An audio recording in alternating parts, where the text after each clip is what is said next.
প্রতিটি মুসলমান ভাই বোনদের ঘরে ঘরে চলছে এখন রমজানের আনন্দ আমেজ। সবাইকে জানাচ্ছি রমজানের মোবারকবাদ। আসসালামু আলাইকুম।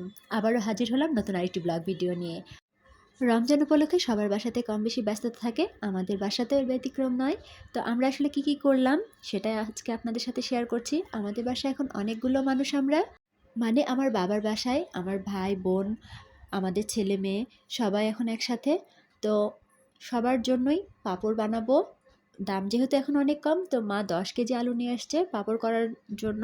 তো আমি আসলে কখনো করিনি, এটাই আমার প্রথম পাঁপড় করা। তারপরেও আলহামদুলিল্লাহ খুব ভালো মতোই কাটতে পেরেছি অনেকগুলো আলু।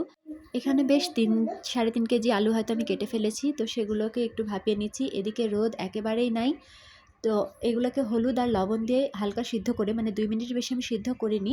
তো তারপরে নিয়ে গেলাম একটু ঠান্ডা করে, ওপরে ছাদে নিয়ে গেলাম। এটা শপের ওপরে আমি একটা পাতলা কাপড় মেলে নিয়েছিলাম, আর সেটাতে একদম একটা একটা করে বিছিয়ে ছড়িয়ে আসলে পাঁপড়গুলোকে রোদে শুকাতে দিচ্ছি। তো এগুলো ছিল, কিছুটা শুকিয়ে গেছে। আর দেখেন আগের দিনে যেগুলো দিছিলাম সেগুলো একেবারে কালো হয়ে গেছে। কেন এতটা কালো হয়েছে আপনাদের কারো জানা থাকলে কমেন্ট করবেন। তবে আমি যতটুকু বুঝতে পেরেছি, রোদ ছিল না বলে একেবারে আমি গরমটা নিয়ে যেয়ে শুকাতে দিয়েছিলাম, সেটাই হয়তোবা কারণ। তো তারপরে পাঁপড়গুলো তো শুকানো শেষ। এবার এই তো বাচ্চা কাচ্চার জুতা স্যান্ডেল কাপড় চোপড় সব ধোয়াধুয়ি শুরু।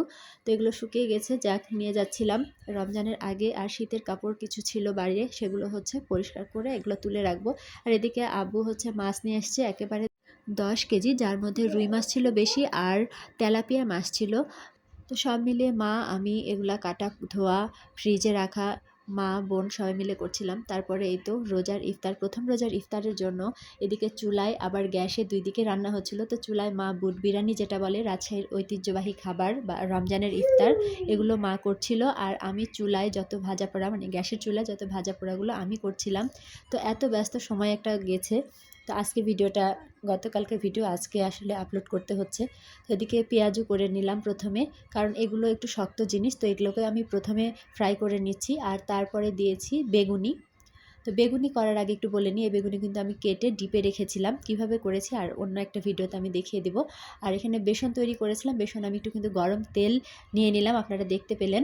তারপরে একটু ওই যে পাঁপড়গুলো ভালো যেগুলো হয়েছিল, সেগুলো পরের বার করা ভালো পাঁপড়গুলো আমি আর একটু ভেজে নিচ্ছি।